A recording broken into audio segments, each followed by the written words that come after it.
Hello friends, आज हम जिस टॉपिक के ऊपर चर्चा करेंगे वह है नंबर सिस्टम अर्थात संख्या पद्धति। जनरली नंबर्स को तीन कैटेगरीज में क्लासिफाई किया गया है, जिनमें से पहली कैटेगरी है रियल नंबर्स अर्थात वास्तविक संख्याएं। दूसरी कैटेगरी है इमेजिनरी नंबर्स अर्थात काल्पनिक संख्याएं तथा तीसरी कैटेगरी है कॉम्प्लेक्स नंबर्स, जो कि रियल नंबर्स तथा इमेजिनरी नंबर्स दोनों की कॉम्बिनेशन से मिलकर बनी हुई है। यहाँ हम केवल रियल नंबर्स के बारे में पढ़ेंगे। बाकी अन्य दो कैटेगरीज जो कि इमेजिनरी नंबर्स और कॉम्प्लेक्स नंबर्स हैं, उनके बारे में हम उच्च कक्षाओं में पढ़ेंगे। तो सबसे पहले हमें पता होना चाहिए कि वास्तविक संख्याएं अर्थात रियल नंबर्स क्या होते हैं। Real numbers are those numbers which can be drawn on real number line. वास्तविक संख्याएं वह संख्याएं होती हैं जिन्हें हम संख्या रेखा के ऊपर, वास्तविक संख्या रेखा के ऊपर निरूपित कर सकते हैं। तो यहां पर मैंने कुछ संख्याएं, कुछ एग्जाम्पल्स दिए हैं जो सभी वास्तविक संख्याएं हैं।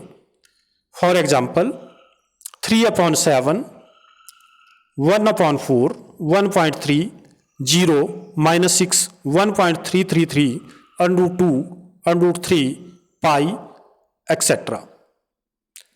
तो इस तरह की ये सभी संख्याएं वास्तविक संख्याएं हैं, रियल नंबर्स हैं। लेकिन यहां भी हम देखते हैं कि इनमें से कुछ संख्याएं रेशनल नंबर्स हैं अर्थात परिमेय संख्या हैं, और कुछ संख्याएं इरेशनल नंबर्स हैं अर्थात अपरिमेय संख्या हैं, क्योंकि रियल नंबर्स इन दोनों के कॉम्बिनेशन से ही मिलकर बने हुए हैं। Real numbers are formed by the combination of rational and irrational numbers। तो सबसे पहले रियल नंबर्स को समझने के लिए हमें पता होना चाहिए कि रेशनल नंबर्स क्या हैं और इरेशनल नंबर्स क्या हैं, क्योंकि दोनों को मिलाकर ही रियल नंबर्स बनते हैं। तो सबसे पहले हम जानते हैं रेशनल नंबर्स अर्थात परिमेय संख्याएं। What are rational numbers?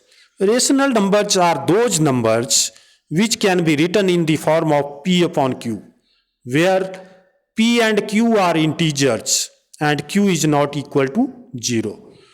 So here some examples are given: -2, -1, 0, 1, 2, 1.2, 3/7, 1/4, 2/5, etc. All these numbers can be written in the form of P upon Q, where P and Q are integers and Q is not equal to 0. ये सभी संख्याएं P बटा Q के रूप में लिखी जा सकती हैं, इसलिए सभी संख्याएं परिमेय संख्याएं हैं अर्थात रेशनल नंबर्स हैं जो P बटा Q के फॉर्म के हैं। जैसे कुछ एग्जाम्पल और लेता हूं मैं। 3/5 is rational number. Why? Because it is of the form P upon Q, where both P and Q are integers and Q is not equal to 0. जहां P और Q दोनों पूर्णांक हैं, 3 भी पूर्णांक है, 5 भी पूर्णांक है, और Q बराबर है 5 है, लेकिन शर्त यह है P अपॉन Q के फॉर्म की है। 3/5 इज रेशनल नंबर। 3/5 एक परिमेय संख्या है क्योंकि यह P बटा Q के रूप की है, और जहां Q जो है 5 है, जो कि 0 के बराबर नहीं है। लेकिन इस तरह की संख्या जिसमें Q 0 होता है वो रेशनल नंबर नहीं हो सकती। क्यों? क्योंकि 1/0 is equal to infinity. 1/0 is not defined. We cannot divide a number by 0. Hence, here Q should not equal to 0. अर्थात इस तरह की संख्याएं जिनमें Q 0 के बराबर होगा, डिनोमिनेटर 0 के बराबर होगा, वो संख्याएं परिमेय संख्याएं नहीं होंगी। Although both 1 and 0 are integers, हालांकि दोनों 1 और 0 दोनों पूर्णांक हैं, लेकिन 1/0 is not a rational number because 1/0 is not defined. It is infinite. Hence, P upon Q is a rational number, but both P and Q should be integers and Q should not be equal to 0. How we can write minus 2, which is we know minus 2 is an integer. Minus 2 is an integer, but it is also a rational number. Minus 2 एक पूर्णांक है, लेकिन यह एक परिमेय संख्या भी है। क्यों? क्योंकि इसे हम p बटा क्यू के रूप में लिख सकते हैं। कैसे? माइनस 2 बराबर है माइनस 2 बटा 1, जहां माइनस 2 एक इंटीजर है, एक पूर्णांक है, एक भी एक पूर्णांक है जो कि 0 के बराबर नहीं है। डिनोमिनेटर 0 के बराबर नहीं होना चाहिए। इसी प्रकार सभी इंटीजर्स को हम p बटा क्यू के रूप में लिख सकते हैं। इसका अर्थ ये हुआ कि all the integers are real numbers, all the integers are rational numbers, because all the integers are rational numbers because they can be written in the form of p upon q. सभी पूर्णांक परिमेय संख्याएं हैं क्योंकि उन्हें हम p बटा q के रूप में लिख सकते हैं। लेकिन पूर्णांकों के अलावा भी इन दो पूर्णांकों के बीच में भी अनगिनत परिमेय संख्याएं हैं। There are infinite number of rational numbers. There are infinite number of rational numbers between two integers. For example, between 1 and 2, there are infinite rational numbers 1.1, 1.2, 1.3, 1.1112, 1.102. All these numbers lies between 1 and 2. 1 and 2 are integers. 1 और 2 पूर्णांक हैं। इनके बीच वाली बहुत सारी संख्याएं हैं, अनगिनत संख्याएं हैं जो कि परिमेय संख्याएं हैं और उन्हें p बटा q के रूप में लिखा जा सकता है।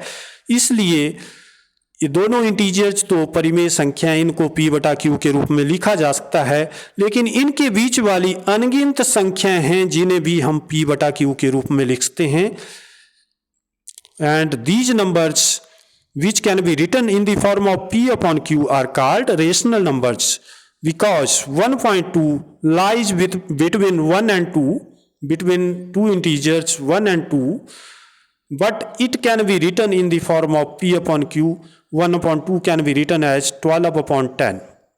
Hence, it is a rational number which is of the form of p upon q.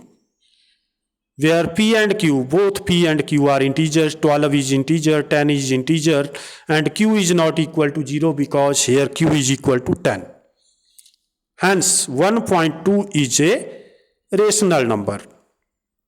What about 1.333 या what about 0.3333 रिपीटिंग डेसिमल, जहां पर दशमलव के बाद अंकों की पुनरावृत्ति होती है। इस तरह की संख्याओं को भी हम p बटा q के रूप में लिख सकते हैं। जैसे 0.33333, इसमें अंकों की पुनरावृत्ति हो रही है, तो इस तरह की संख्याओं को भी हम p बटा q के रूप में लिख सकते हैं। तो 0.33333 ये भी एक परिमेय संख्या है, इसको हम p बटा q के रूप में लिखेंगे। तो कैसे लिखेंगे? ये बनेगा 1/3। जब हम 3 से 1 को डिवाइड करेंगे तो हमारे पास इस तरह का डेसिमल एक्सपेंशन आएगा, जो कि terminating and repeating decimal expansion है। तो इस तरह के डेसिमल एक्सपेंशन के बारे में हम अभी पढ़ने जा रहे हैं, जो कि सभी परिमेय संख्याओं के अंतर्गत आते हैं। तो all these numbers can be written in the form of p upon q, hence these numbers are called rational numbers. What about irrational numbers? Irrational numbers are those numbers which cannot be written in the form of p upon q. For example, √2, √3, pi, 1.001000100001 dash. तो यहाँ जो संख्याएं दी गई हैं, इनके जो decimal expansion हैं ना ही टर्मिनेटिंग हैं और ना ही रिपीटिंग है। तो इस तरह के जो डेसिमल एक्सपेंशन होंगे, देखो ये कहीं भी समाप्त होने वाले नहीं हैं और ये रिपीट भी नहीं हो रहे हैं। तो इस तरह के जो दशमलव प्रसार होते हैं वो होते हैं अपरिमेय संख्याओं के, अर्थात इरेशनल नंबर्स के। और इन संख्याओं को हम p/q के रूप में कभी भी नहीं लिख सकते हैं। फॉर एग्जाम्पल √2 की वैल्यू जो होती है वो होती है 1.414213, how many places, infinite places, and value of pi is equal to 3.141592 up to infinite places. These decimal expansions are non-terminating and non-repeating, hence these numbers are irrational numbers and these numbers cannot be written in the form of p/q. For example, decimal expansion of √2 is non-terminating, which is written here. Decimal expansion of pi is 3.144 up to infinite places, hence it is also irrational number. We take pi is equal to 22/7 for calculation purpose, which is not its exact value. पाई का मान हम calculation के लिए केवल 22/7 calculation के लिए लेते हैं, लेकिन यह इसका शुद्ध मान नहीं है, क्योंकि अगर पाई का मान हम 22/7 लेते हैं तो 22/7 तो p/q के रूप की है, जो कि एक परिमेय संख्या होनी चाहिए, लेकिन ऐसा नहीं है, क्योंकि पाई का जो शुद्ध मान है वो 3.1415962, जो कि यहाँ नीचे लिखा गया है, इनफाइनाइट प्लेसेस तक ना ही ये रिपीट होगा, ना ही इसकी कहीं समाप्त होने वाला है। अतः पाई भी एक अपरिमेय संख्या है। Pi is also an irrational number. तो हमने देखा कि इस तरह की सभी संख्याएं जो रेशनल नंबर्स और इरेशनल नंबर्स हैं, इन सभी को हम रियल नंबर लाइंस के ऊपर ड्रॉ कर सकते हैं, इसलिए सभी संख्याएं रियल नंबर्स कहलाती हैं। अब रेशनल नंबर्स को फर्दर डिवाइड किया गया है इंटीजर्स और फ्रैक्शंस में। रेशनल नंबर्स जो यहाँ पर मैंने बहुत सारी संख्याएं लिखी हैं, इनमें से कुछ इंटीजर्स हैं और कुछ फ्रैक्शंस हैं। तो integers, what are integers? Integers are numbers like 0, 1, 2, 3 and they are negative and so on. We cannot tell about the highest integer and smallest integer because as we go on number line, क्योंकि जब भी हम संख्या रेखा के ऊपर जाते हैं, दाईं ओर संख्या रेखा के ऊपर दाईं ओर नंबर्स संख्याएं बढ़ती जाती हैं और संख्या रेखा पर बाईं ओर शून्य से बाईं ओर संख्याएं घटती जाती हैं, जो कि ऋणात्मक संख्याएं हैं, शून्य से बाईं ओर हैं, और संख्या रेखा पर शून्य के दाईं ओर धनात्मक संख्याएं हैं। तो इसलिए जो शून्य के दाईं ओर पूर्णांक हैं, इंटीजर्स हैं, उनको हम पॉजिटिव इंटीजर्स बोलते हैं, और शून्य के बाईं ओर जो भी इंटीजर्स हैं उनको हम नेगेटिव इंटीजर बोल सकते हैं। तो यहाँ जो सबसे बड़ा नेगेटिव इंटीजर है उसके बारे में हम बता सकते हैं। सबसे बड़ा नेगेटिव इंटीजर है -1, उसके बाद -2, -3, -4, -5, ये जो हैं सभी इससे छोटे होते जाते हैं, क्योंकि हम जैसे ही संख्या रेखा के ऊपर बाईं ओर चलते हैं तो संख्याएं छोटी होती जाती हैं। जैसे -100 जो है -1 से बहुत छोटा है, क्योंकि -100 का मतलब है शून्य से 100 कम, -1 का मतलब है शून्य से 1 कम। तो शून्य से 100 कम बहुत छोटी संख्या है एज कंपेयर टू -1 के। तो इस तरह की संख्याएं, ये सभी संख्याएं इंटीजर्स हैं, जो कि कैसे बनती हैं? Integers are further divided into whole numbers and negative numbers. पूर्णांकों को फिर से पूर्ण संख्याओं और उनके ऋणात्मक में डिवाइड किया गया है। तो यहाँ आप देख रहे हैं पूर्ण संख्याएं हमारी शुरू होंगी 0 से, 0, 1, 2, 3, 4। तो यहाँ पर सभी जो पूर्ण संख्याएं हैं इंटीजर्स में भी आती हैं, इसका मतलब all the whole numbers are integers also, but all the integers are not whole numbers. Why? Because -2, -1, -3, -4 all integers, these all integers which are negative integers are not whole numbers. जो ऋणात्मक पूर्णांक हैं वो पूर्ण संख्याएं नहीं हैं, क्योंकि इंटीजर जो बनते हैं वो पूर्ण संख्याओं तथा उनके ऋणात्मक whole numbers and their negative which when combine they forms integers. Now whole numbers are further divided as natural numbers and zero. Whole numbers are formed by the combination of natural numbers. What are natural numbers? Natural numbers are counting numbers. प्राकृतिक संख्याएं कौन सी संख्याएं हैं?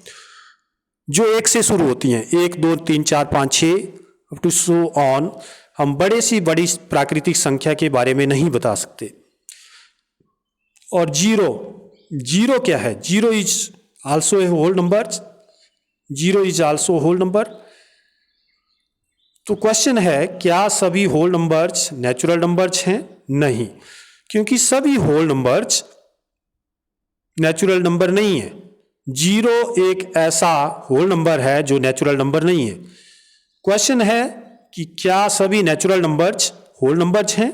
हाँ, सभी प्राकृतिक संख्याएं पूर्ण संख्याएं भी हैं. All the natural numbers are whole numbers also.